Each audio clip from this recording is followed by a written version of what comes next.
नमस्ते दोस्तों, आप देख रहे हैं कर्पूरी ज्योति लाइव। अंतिम में सब्सक्राइब करना ना भूलें। आप जो है कि यूट्यूब, फेसबुक, ट्विटर, इंस्टाग्राम पर फॉलो कर सकते हैं। अंतिम में सब्सक्राइब करना ना भूलें। आशीष, आप स्टेज पर आ जाए। ये टिंकू,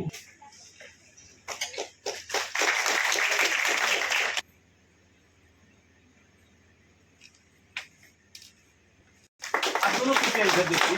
हाँ, दोनों भैया इधर।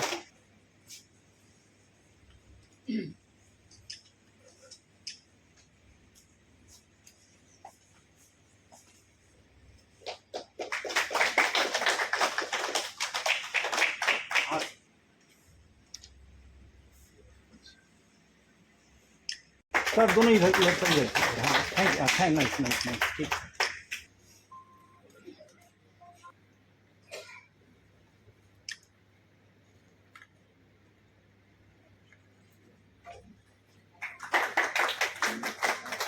सर इधर हाँ।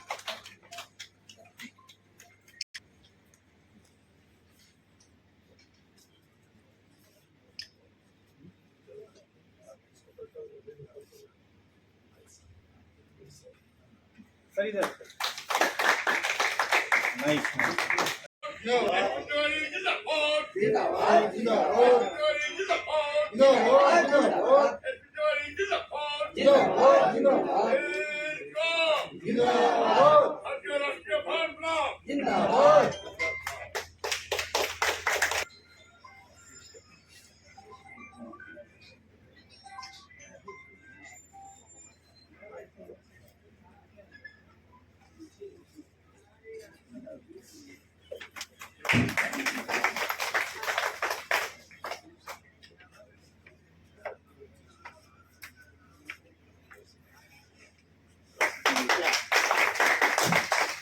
रूप में सर आए हुए हैं। आज भारतीय राष्ट्रीय फॉरवर्ड ब्लॉक में आज यहाँ विशेष राष्ट्रीय महाअधिवेशन हो रहा है। क्या कुछ आप कहना चाहेंगे?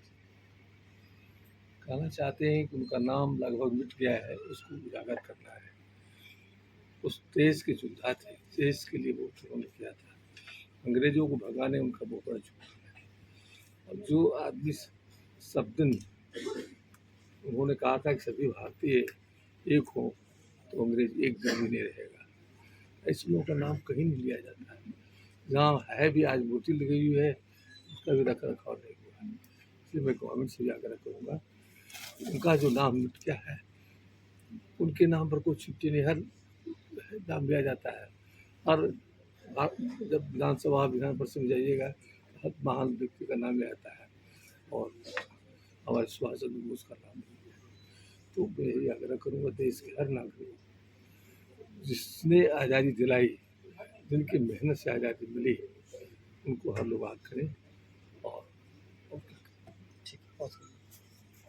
कहीं ना कहीं अभी जो है सरकार में कहीं भी कोई भी ऐसा कोई भी काम नहीं हो रहा है जो सुभाष चंद्र बोस जी को लेकर के किया जाए। तो क्या लगता है कि किस तरह से जो है इनके लिए सरकार कुछ कर सकती है? क्या किस तरह का आप लोग मांग रखते हैं? देखिए, भारत देश की बड़ी विडंबना है कि जिस व्यक्ति के चलते हिंदुस्तान आज़ाद हुआ, आज उस व्यक्ति के राजनैतिक आदर्श को, राजनैतिक छवि को और उसके नाम को इतिहास से मिटाने का काम शुरू हुआ आज़ादी के बाद से। और इतिहास से मिटाने का काम उन्होंने शुरू किया जिनको बड़ा डर था कि अगर सुभाष चंद्र बोस का नाम इतिहास में आता है तो और जो लोग हैं वो अप्रासंगिक हो जाएंगे और उनको लोग अपना नेता स्वीकार नहीं करेंगे। इस भय से राज करने वाले पिछले 3-4 दशक में सत्ताधारियों ने नेताजी का नाम इतिहास के पन्ने से मिटाने का काम शुरू किया। लेकिन हम लोग जो सुभाषवादी हैं, राष्ट्रवादी हैं, समाजवादी हैं, हमने अपना बीड़ा उठाया है कि हम ये जो एक आज़ादी के कारनामों को मिटा करके इतिहास को विभ्रांत करने की या विकृत इतिहास पढ़ाने की जो मानसिकता की गई है, राष्ट्र को एक अलग दिशा में ले जाने का जो प्रयास हो रहा है, हम उसके खिलाफ अलग जगाएंगे। और उसी के संदर्भ में आज हमने नई पार्टी खड़ी की है और उस पार्टी का 2 दिवसीय विशेष राष्ट्रीय अधिवेशन आज यहाँ पटना में आयोजित हो रहा है। जिसमें 14 राज्यों के प्रतिनिधि हमारे शामिल हैं और हम लोग इस सम्मेलन के माध्यम से इतिहास के पुनर्लेखन की मांग कर रहे हैं। हम चाहते हैं कि इतिहास में आज़ादी के जिन लोगों ने देश को आज़ाद करने के लिए अपनी कुर्बानियां दी, उनका नाम इतिहास के पन्ने में शामिल होना चाहिए। नेताजी सुभाष, उनकी आज़ाद हिंद सरकार, उनकी आज़ाद हिंद फौज, स्वामी सहजानंद सरस्वती, इनके इतिहास को एक विशेष रूप से देश के तमाम स्कूलों में एक साथ सिलेबस में शामिल होना चाहिए। नेताजी का नाम भारत की मुद्रा पर, नेताजी का फोटो प्रिंट होना चाहिए। नेताजी के नाम पर देश में एक बड़ा विश्वविद्यालय दिल्ली में कायम होना चाहिए। एक स्मारक नेताजी के नाम पर पूरे देश में कायम होना चाहिए। और जवाहरलाल नेहरू ने जो ऑर्डर किया था कि भारत के तमाम आर्मी प्रतिष्ठानों से नेताजी सुभाष की तस्वीर हटा ली जाए, वो ऑर्डर निरस्त करके सरकार को एक नया ऑर्डर जारी करना चाहिए, जिसमें यह कहा जाना चाहिए कि भारत के प्रथम राष्ट्रनायक, भारत के प्रथम कमांडर इन चीफ, भारत के प्रथम राष्ट्रपति नेताजी सुभाष का फोटो भारत के तमाम जो रक्षा प्रतिष्ठान है वहाँ सब जगह लगाया जाना चाहिए। परिचय दीजिए सर आपके। मैं शिव प्रसाद तिवारी, राष्ट्रीय संगठन मंत्री, भारतीय राष्ट्रीय फॉरवर्ड।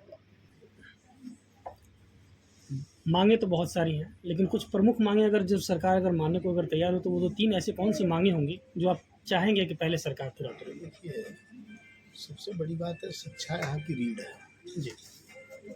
1 nation 1 education.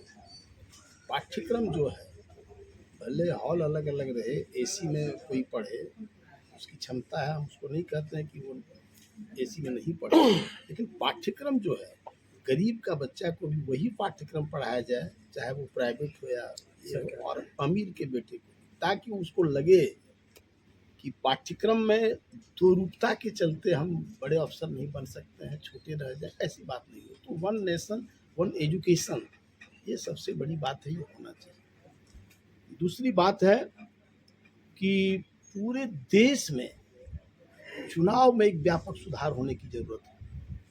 हम कहते हैं, सरकार से मांग करते हैं कि चुनाव सुधार में हमारा मुख्य मुद्दा है कि चुनाव को जिन्होंने आखेट बना लिया, आखेट होता है ना, लोग अपना शिकार करने के लिए जाते हैं, 2 जगह से खड़ा हो गए, 3 जगह से खड़ा हो गए, 2 जगह से चुनाव जीत गए और एक जगह फिर दोबारा चुनाव कराना पड़ता है।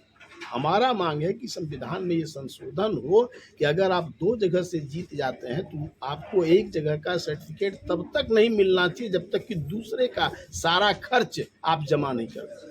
सरकार का 10 करोड़ खर्च है, जमा कर दीजिए एक जगह का, क्योंकि आपने मजाक में लिया, आपको साधन है, संपन्न, आप एक अभयारण्य बनाए हुए हैं, आखेट बनाए हुए हैं, तो ये होना चाहिए। ये हमारा दूसरा मांग है। दूसरी बात है कि पूरे जो मुद्रा है, ये मुद्रा पर नेताजी का तस्वीर होना चाहिए, नेताजी का तस्वीर होना चाहिए, क्योंकि नेताजी के योगदान को हम कभी भुला नहीं सकते हैं। नेताजी का जो आज़ाद हिंद सरकार जो बनाए थे, आज़ाद हिंद सरकार की बड़ी धनराशि उस समय के तथाकथित कांग्रेस के लोगों ने उसको हड़प लिया, गोल कर दिया। तो कितनी बहुत राशि, बहुत सोना जमा था, लोगों ने सोना से नेताजी को तोला था। बहुत सारे लोग थे जिन्होंने अपना पूरा संपत्ति दान कर दिया था आज़ाद हिंद सरकार के लिए, आज़ाद हिंद फौज के लिए। तो वो आखिर संपत्ति गई कहाँ, उसका भी खुलासा सरकार को करना चाहिए। परिचय सर। जनार्दन पांडे, राष्ट्रीय महासचिव, भारतीय राष्ट्रीय फॉरवर्ड। इस मंच से जो भी लोग आपको देख रहे हैं, जितने भी आपके कार्यकर्ता हैं, आप उनको मजबूती प्रदान करने के लिए, ताकि वो अच्छे से लड़े, उनके आप क्या कुछ कहना चाहिए? देखिए, आज भारत में जो सबसे बड़ी समस्या है वो दिन पे दिन बढ़ रही गरीबी और अमीरी के बीच आर्थिक विषमता है। बहुत बड़ा गैप। और यही सबसे सारी समस्याओं की जड़ भी यही है। और उसके लिए आरक्षण और ये सब बातें तो कही जाती हैं, परंतु जो मूल कारण है वो ये है कि UN declaration of human right में कहा गया है कि काम करने वाले को जो पारिश्रमिक मिलना चाहिए वो पारिवारिक होना चाहिए, पूरी परिवार का भरण पोषण जिसमें हो सके। किंतु भारत के संविधान में ये लिखा गया है कि संगठित वर्ग को तो पारिवारिक वेतन दिया जाता है, जो जिनको अपॉइंटमेंट लेटर मिलते हैं, परंतु असंगठित वर्ग को निर्वाह की मजदूरी मिलती है। तो इसी प्रकार से जो हमारे दैनिक वेतन वाले हैं, इनको अकेले का वेतन मिलता है और वो 365 दिन काम करें तब उनको वेतन है, और बाकी 200 दिन काम करते हैं 365 दिन का वेतन है। तो ये विषमता खत्म हो, दुनिया के किसी देश में ऐसा नहीं है। तो ये सबको पारिवारिक वेतन मिले तो आरक्षण की फिर जरूरत नहीं रही। सर परिचय दीजिए सर। मैं जयंत वर्मा, मैं राष्ट्रीय सलाहकार हूँ भारतीय राष्ट्रीय फॉरवर्ड। सर आपसे ये जानना चाहेंगे जिस तरह से भी बहुत बड़ी बड़ी पार्टियां जो हैं खड़ी होंगी चुनाव में, आप भी खड़े होंगे, क्या रहेगा आपका मुद्दा, कैसे बढ़ेंगे आगे? देखिए, नेताजी के नाम पर तमाम पार्टियां लोगों ने बनाई हैं। नेताजी का जो सपना था समाजवाद, लेकिन समाजवाद के नाम पर बहुत से लोगों ने अपनी पार्टियां बनाई, नेताजी को भुनाया और अपने स्वार्थ के लिए। उन पार्टियों के अंदर परिवारवाद है, भाई भतीजावाद है, जातवाद है, लेकिन जो राष्ट्र के लिए जो काम करना चाहिए, नेताजी के जो विचार थे उस पर काम करना चाहिए, नहीं किया। लोगों का अक्सर सवाल हमसे रहता है कि नेताजी हैं तो कहाँ हैं, अगर मर गए तो कहाँ हैं। तो मैं आपके माध्यम से मांग करना चाहूँगा कि जो मुखर्जी कमीशन की रिपोर्ट आई है, जिसको सरकार ने बंद करके रख दिया है, हम चाहते हैं पार्लियामेंट में उस पर चर्चा हो और भारत की जनता को ये बताया जाए कि नेताजी का क्या हुआ। ये एक बहुत गंभीर विषय है, गंभीर एक समस्या है। ये देश के लोग ये जानना चाहते हैं कि नेताजी का क्या हुआ यहाँ से जाने के बाद। और इस देश में जब तक वैज्ञानिक समाजवाद की स्थापना नहीं होगी, ये राष्ट्र नहीं रहेगा। ये राष्ट्र जो है, ये देश जो है, बहुत ही गर्त में जा रहा है। इस देश के लिए बहुत से हमारे युवाओं ने कुर्बानियाँ दी, उनकी कुर्बानियाँ व्यर्थ में जा रही हैं। आज जो ये आपके बुद्ध की धरती में, क्रांतिकारी धरती पर बिहार में जो ये नेताजी का जो है कारवा यहाँ से जाएगा पूरे देश में, हम इस पर चर्चा करेंगे और लोगों को जोड़ने का प्रयास करेंगे। सर परिचय दे दें। मेरा नाम है कामरेड हंसराज अकेला, मैं TUCC का राष्ट्रीय अध्यक्ष। नेशन वन एजुकेशन तो नहीं लाया, लेकिन वन नेशन वन इलेक्शन की बात कर रहे हैं, क्या लगता है सर, कहाँ तक सही है? ये जो बातें सरकार अभी ला रही है, one election, one nation one election, हाँ, इलेक्शन की जो बातें कर रही है अभी, मुझे कभी कभी ऐसा लगता है कि आर्थिक दृष्टिकोण से अगर हम लोग बात कर रहे हैं तो आर्थिक दृष्टिकोण से एक समय अगर इलेक्शन होता है लोकसभा विधानसभा का, तो खर्चे में कटौती हो सकती है। पर बात यह है कि लोग, जो हमारी जनता है, बार बार इलेक्शन होने के कारण भारत की जनता के सामने में नेताओं को जाने का जो अवसर मिलता है, वो अवसर के कारण उनकी परिस्थिति, दिशा और दशा जनता के सामने आने के कारण बार बार अगर ये सब चीज़ें होती है, खर्चे के इसके अंदर की बातें अलग हो सकती है, पर जनता ने बार बार जाना नहीं, तो एक बार में सिर्फ 5 साल जाएंगे, कुछ भी करते हैं, पर जनता के सामने फिर जाने का अवसर नहीं मिलेगा। और सत्ता के हाथ में लाठी है तो सत्ता कुछ भी करे चले जाएगी। इसलिए यहाँ पर थोड़ा सा हम लोग विरोध की भूमिका में जाएंगे। ठीक है सर, तो सर परिचय दे दें। मैं trade union coordination centre TUCC का राष्ट्रीय सचिव हूँ, आचार्य संजय कटकम्बा, महाराष्ट्र से। सुभाष चंद्र बोस के विचारों को जो है बताया, तो मैं ये जानना चाहूँगा कि आप किस तरह से यहाँ के लोगों में ये विचार जो है लोगों तक पहुँचाएंगे, लोग उनको जाने, समझें और जानने की कोशिश करें। देखिए, फॉरवर्ड ब्लॉक का एक जो राष्ट्रीय अधिवेशन आज बिहार में हुआ है, मैं इस पार्टी और इस संगठन में जो भी लोग इस बिहार में इसका अनुयायी किए हैं, मैं उनका बधाई देता हूँ। और उन लोगों को हमने भाषण के तौर पे ही कहा कि आप लोग नेताजी सुभाष चंद्र बोस जी का जो जीवनी है, जो उनका इस देश के आज़ादी के लिए योगदान रहा है, उनके योगदान को बिहार समेत देश के हर इतिहास की किताबों में उनके योगदानों को दर्शाया जाए। इसके लिए हमने कहा भी कि जहां हमारी ज़रूरत पड़ेगी हम मदद करेंगे, और बिल्कुल सभी देशवासियों के अंदर राष्ट्रीयता की भावना जागृत होना चाहिए, क्योंकि आज के समय में जितने भी राजनीतिक पार्टियां हैं वो राष्ट्रीयता की भावनाओं को छोड़ चुके हैं, वो राष्ट्रवाद को हटा चुके हैं, वो जातवाद और सांप्रदायिकता के हिसाब से राजनीति कर रहे हैं। कोई हिंदू मुस्लिम की राजनीति कर रहा है तो कोई जातीय राजनीति कर रहा है। तो इन सब चीज़ से अलग निकल के इस देश में राष्ट्रीयता जगना चाहिए। इसके लिए फॉरवर्ड ब्लॉक पार्टी है, जो नेताजी सुभाष चंद्र बोस जो राष्ट्रवादी विचारधारा के थे, जिनके खून ही इसलिए उबला कि इस देश में ब्रिटिश हुकूमत को खिलाफ जंग लड़ना है, तो वैसे महान क्रांतिकारी व्यक्ति, वैसे महान स्वतंत्रता सेनानी के जीवनी को पूरे देश स्तर पे जन जन तक, हर दरवाजे पर उनके जीवनी को पहुंचाया जाए। इसके लिए हमारी जो योगदान होगा मैं फॉरवर्ड ब्लॉक पार्टी को दूंगा। इसलिए दूंगा क्योंकि इस पार्टी के अंदर राष्ट्रीयता है, इस पार्टी के अंदर इस देश में वो ऐसे स्वतंत्रता संग्राम व्यक्तियों की जीवनी को उजागर करने की क्षमता है। तो मैं अपने एक युवा होने के नाते, मैं राष्ट्रीयता को लाने के नाते मैं इस पार्टी का समर्थन दूंगा। आप अपना परिचय दें। मेरा नाम पुरुषोत्तम राजूबा और राष्ट्रीय स्पोक्समैन, राष्ट्रीय प्रवक्ता स्वर्ण सेना के। जय हिंद। जय हिंद। आज के भारतीय राष्ट्रीय फॉरवर्ड ब्लॉक के राष्ट्रीय सम्मेलन इस पटना ऐतिहासिक स्थल पटना के पावन पवित्र धरती पर उपस्थित मंच के संचालन कर रहे हमारे इस पार्टी के भारतीय राष्ट्रीय फॉरवर्ड ब्लॉक के वरिष्ठ साथी जयंत वर्मा जी, मंच पर उपस्थित इस TUCC के राष्ट्रीय अध्यक्ष माननीय साथी हंसराज अकेला जी, इस मंच पर उपस्थित लोगों को मेरे इस ब्रजकिशोर ठाकुर की ओर से हार्दिक अभिनंदन। साथियों, सारे वक्ताओं ने आपके बीच सारी बातें को रख चुके हैं। मैं कहूं तो क्या, मुझे तो लग रहा है कि कोई शब्द बचा ही नहीं।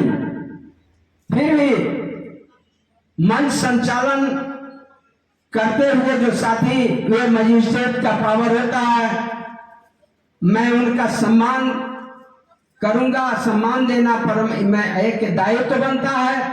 मैं इनके आदेश का पालन करने का भरसक प्रयास करूंगा। साथियों, नेताजी सुभाष चंद्र बोस को शायद आप जितने भी इस सभागार में बुद्धिजीवी लोग बैठे हैं, इतना ही नहीं वरना देश के तमाम जितने भी लोग हैं, सारे लोग इनके संबंध में जानते हैं कि नेताजी क्या थे, कैसे थे। उनका विवरण भी बताया गया। मैं उन्हें दोहराना नहीं चाहता कि उनका जन्म कहाँ हुआ और जन्मभूमि और कर्म भूमि दोनों के संबंध में दर्शा दिया गया है, तो मैं उसे दोहराना नहीं चाहता। साथियों, पूर्व में इन्होंने 1938 में जब तीसरे बार कांग्रेस के अध्यक्ष बने, ये कांग्रेस का अध्यक्ष हुआ करते थे। उस वक्त गांधी जी को लगा कि ये हमसे बहुत आगे बढ़ जाएगा, मैं इनके सामने बौना पड़ जाऊंगा।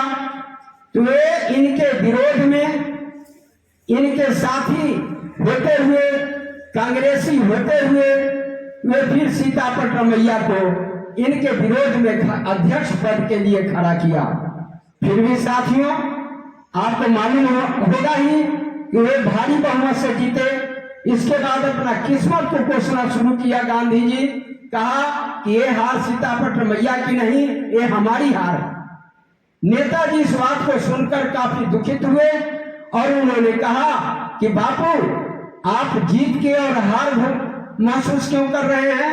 आज मैं इस पद को त्याग पत्र कर दे रहा हूं, पद ही नहीं भरना उस कांग्रेस पार्टी से ही। और उन्होंने कांग्रेस से रिजाइन देके, त्याग पत्र देके और फिर देश का भ्रमण करना शुरू किया।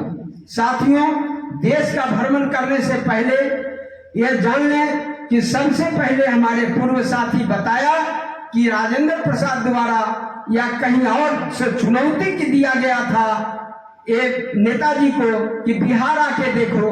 तो सबसे पहले यह पहला यही स्थान बिहार है जहां की विदेश भ्रमण करने के लिए इसी बिहार से शुरुआत उन्होंने किया था।